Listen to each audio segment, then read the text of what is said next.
Congress party.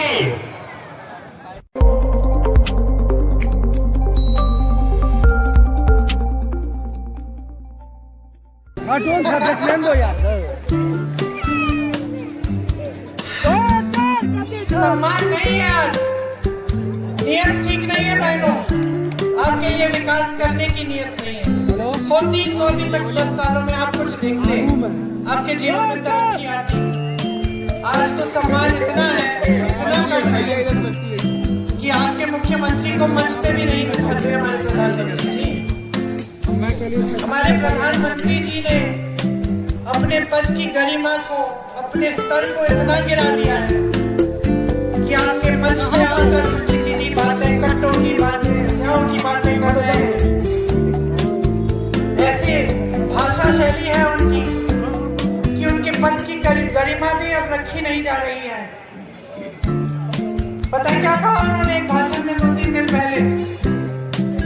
कहा कि Congress party के जो पोस्टर हैं उनमें देखिए तेजस्वी जी को बौना बना रखा है और आरजेडी के पोस्टरों में राहुल जी को बौना बना रखा है। मैं सोच रही थी प्रधानमंत्री हैं देश के, इनके पास और कोई काम नहीं है कि दूसरी पार्टियों की, अलग अलग पार्टियों की पोस्टरों में देखें कि कौन से नेता की कितनी बड़ी फोटो है। ये है इनका काम। खुद तो इतने बड़े नेता नीतीश जी हैं, बिहार के हैं बेटे, उनका सम्मान नहीं करते, उनको मंच पर नहीं बुलाते और दूसरी पार्टियों के पोस्टर की चर्चा करते हैं। और सबसे बड़ी बात तो ये है कि आपके संविधान को कमजोर करने की बात करते हैं, आपके अधिकारों को कमजोर करते हैं।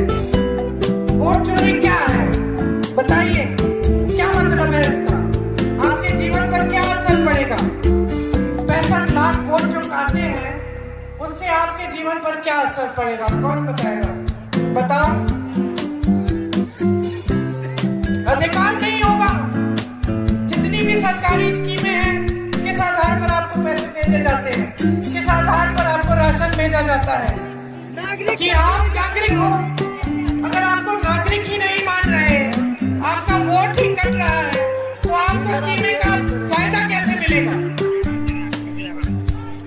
तो आपके अधिकारों को काटने का काम हो रहा है। और कौन कर रहा है इनके साथ? चुनाव आयोग, जिसका दायित्व है कि इस देश के लोकतंत्र की रक्षा करे,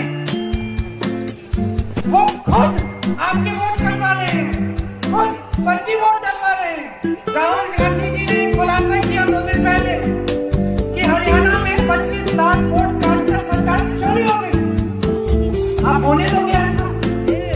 आपके यहाँ से 65 लाख वोट काटे हैं। आप बदलाव चाहते हो, नई सरकार चाहते हो, रोजगार चाहते हो, नया भविष्य चाहते हो, तो आप अगर वोट डालने गए महागठबंधन को और बाद में पता चला कि आपके बूथ से कोई और रिजल्ट निकल रहा है, तो चुप रहोगे? मौन रहोगे कि अपने अधिकारों के लिए लड़ोगे, खड़े होगे अपने पूर्वजों की तरह? आज भी वही लड़ाई है भाइयों बहनों, जो महात्मा गांधी जी ने इतने सैकड़ों साल पहले लड़ी। सैकड़ों साल नहीं, 1940 के बाद, 1925 के बाद लड़नी शुरू की। वही लड़ाई है। तब अंग्रेजी साम्राज्य था, आज श्री नरेंद्र मोदी जी का साम्राज्य है। तब उनकी तानाशाही थी, आज नरेंद्र मोदी जी की तानाशाही है। तो याद दिला दो इन्हें कि कौन हो आप, कि बिहार की जनता हो, बिहार के नौजवान हो, बिहार की महिलाएं हो, बिहार के नागरिक हो। खड़े हो जाओ, अपने अधिकारों के लिए लड़ो।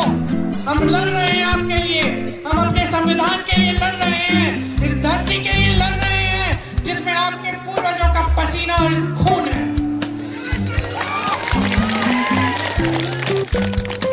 और इसके साथ आपके पूर्वजों के साथ हमारे पूर्वजों की भी शहादत इसी जमीन के लिए है। उनका खून भी इस जमीन में है और वो खून कभी व्यक्त नहीं होना चाहिए। नहीं, आप अपने पूर्वजों ने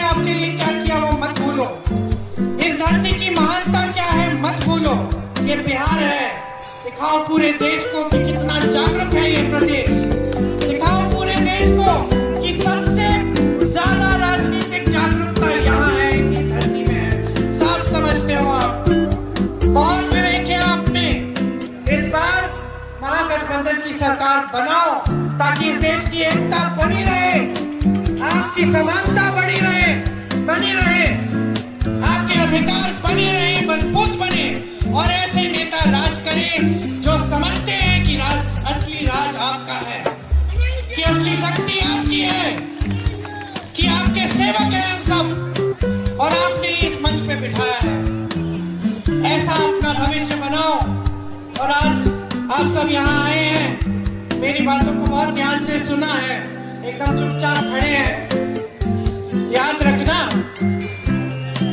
जब पोलिंग पे जाएंगे तो याद रखना मेरी बातों को, खासतौर से बहने याद रखना, मैं आपकी बात कर रही हूँ, अपने लिए नहीं, आपके लिए, आपके प्रदेश के लिए, आपकी भलाई के लिए। यहाँ खड़े होकर मंच पर नेताओं की आदत भी होती है, कुछ भी कह सकते हैं, बड़े बड़े वादे कर सकते हैं।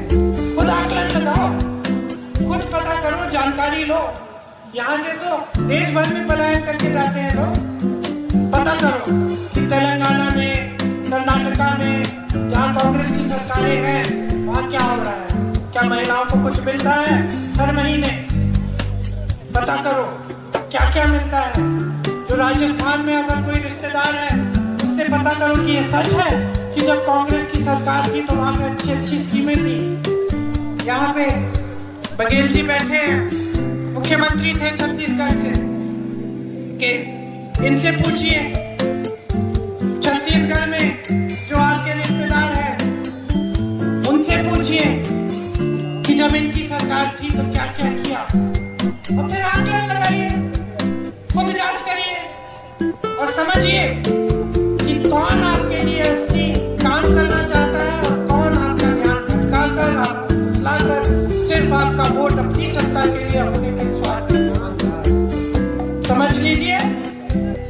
और मुझे मालूम है कि आप पे बहुत विवेक है, आप सब कुछ समझते हैं, जागरूक हैं।